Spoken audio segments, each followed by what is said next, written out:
everyone. All right, so today we have another board game unboxing. Now, it's not really unboxing because we've used them before, but just kind of showing you about some of the board games that we've used.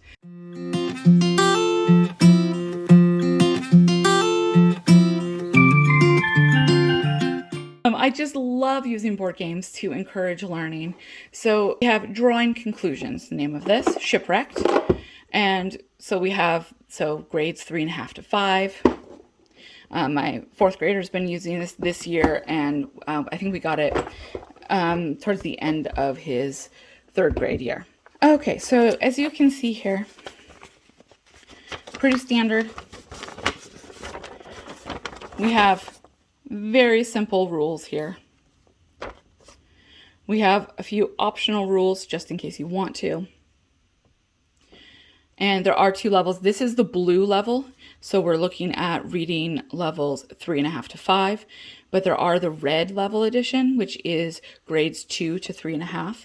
So if you have mixed grades, you could even if you got both of the versions of it, you could put the cards together, I believe. I haven't had the red version, so I can't say for sure.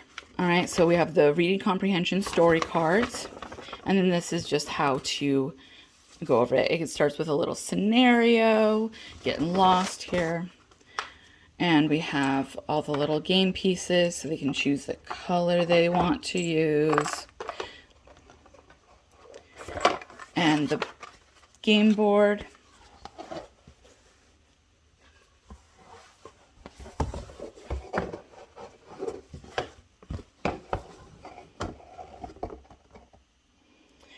So this is actually kind of fun because there's no end on the board. It's all about the cards. So I kind of like it because it's a little bit different, okay? So you can see up here we have our health cards, we have geography cards, we have biology cards, and we have math cards. And so they have a place to start here at the bottom, and then they roll, and they get to move. They move in the direction that the feet are pointing in. But if they wanted to, they could go up here, or they could go over here. And so it allows some options. You will see there's no end, right? So how you win is that a student gets a card from each of the 4 areas on the board.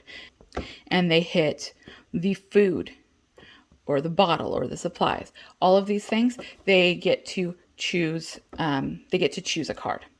And so then they choose one of the areas of the cards. And when they get it right, they keep it. And when they have one from each area, then they win. So just looking at the cards here. Yeah, they're kind of all mixed up right now. That's kind of how my kids roll, but you know, as soon as we're done with that game, everything just goes in the box, right? Let's see if we can find some from each area though, so we can have some little examples. All right, so here's one of the health ones.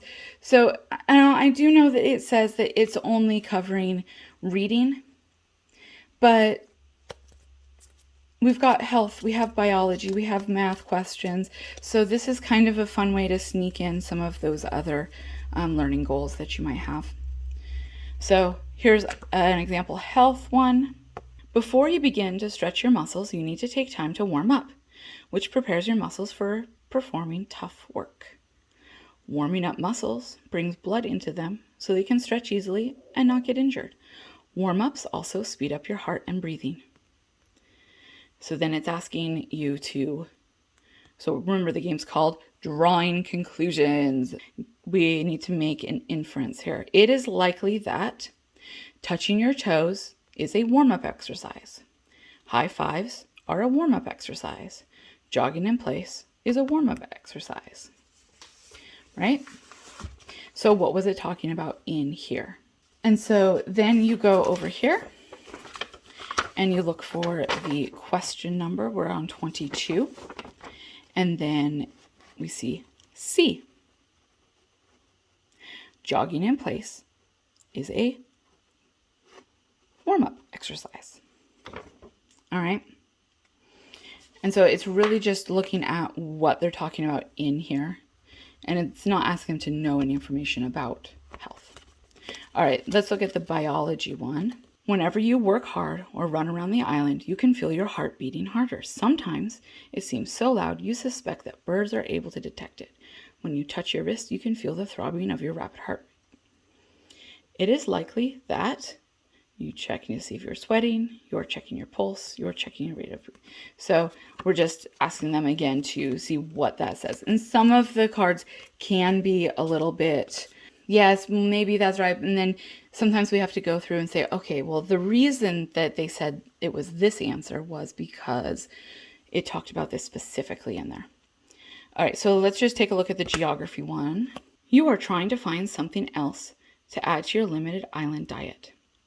You have heard some people in other countries eat seaweed, and you're willing to give it a try. You grab a basket and search for a sampling for tonight's dinner. It is likely that you will find seaweed in the ocean, you will find seaweed under the sand, you will find seaweed in a tree. All right? So again, we're drawing conclusions. And then, see, I think that the only one left is mathematics. All right. You see two fallen trees lying next to each other without touching. They are parallel to each other. You begin drawing lines in the sand. The first set of lines you draw meet in the middle. The second set do not touch at all, but just run next to each other. It is likely that the second set of lines are perpendicular. The second set of lines are intersecting. The second set of lines are parallel. So we're just, again, reading comprehension, but we are learning some math here. And that's pretty much all there is to it. It's a pretty easy game here. We really, we're only going up to 6 players here, but it is, again, one of those that might be great in the classroom. Maybe another reading comprehension game would be good to go with it, or you can do it as a classroom together and put people into teams. Anyways, that is Drawing Conclusions Shipwrecked. And if you want to see more videos like this, go ahead and hit subscribe. Head on over to leastrestrictivelearning.com. And I have a bunch of different things over there. Different game reviews, different information about curriculum, IEPs, learning in general. And I hope you guys have a great day. Have some fun out there, and we'll see you next time. Bye.